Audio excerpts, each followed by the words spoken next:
Yeah, guess what? We had a tornado last night. It knocked over some trees. Mom and Dad's house didn't get any damage.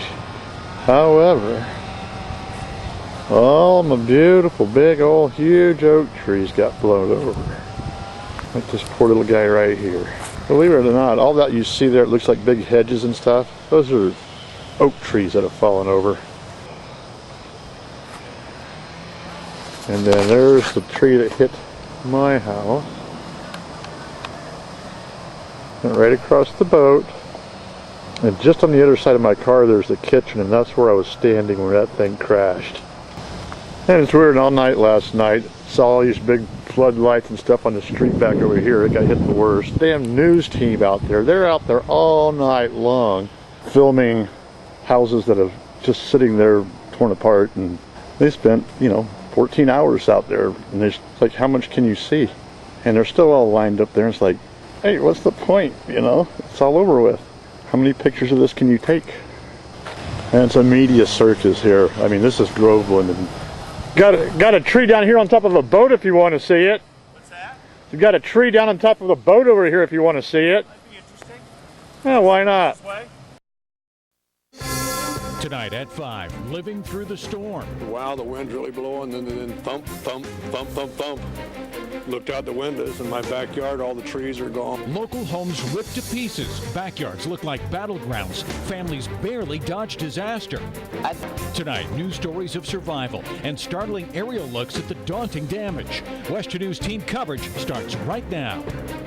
First at 5, storm-force winds clobber a local city. Residents knew it was bad when wicked weather powered through last night. Today, the sun shed new light on just how serious this damage is. Tonight, National Weather Service confirms no official tornadoes touched down. But we start with Dave McDaniel in Groveland. Dave, the storm path about 1.5 miles long.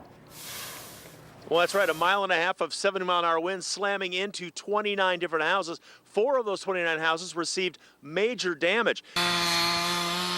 Cutting up down trees, digging out, a big job. And then there's a big crunch, and the lights went out, and I looked out the window and saw everything blowing around. We found Rick Klopfer shooting some video to chronicle a night he'll never forget, especially when he works to free his trapped boat. I just pulled it out of the water about 2 weeks ago because the lakes are drying up. Some figure this tree has to be over 100 years old, ripped out of the ground in seconds.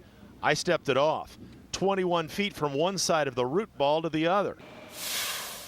And here you have that combination live, a tree laying on a house still, and we don't know whether or not anybody's going to get to this anytime soon because the house appeared to be empty. The Red Cross rolled in last night and remained here much of the day, providing shelter for people who needed it and also any supplies if they needed those as well. But again, the good thing, even though this neighborhood got socked pretty good and had heavy damage, nobody hurt. Reporting live in Groveland, Lake County, Dave McDaniel, West 2 News. Well, I just got interviewed by a news crew. Let's see if I ended up on TV.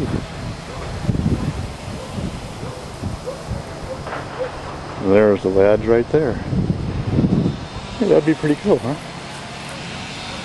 I could be a TV star. You can see how big these trees were, and it just tore them right out of the ground. And it's a media circus here. I mean, this is Groveland. And hey, what channel are you guys with? 2? All right, man, thanks.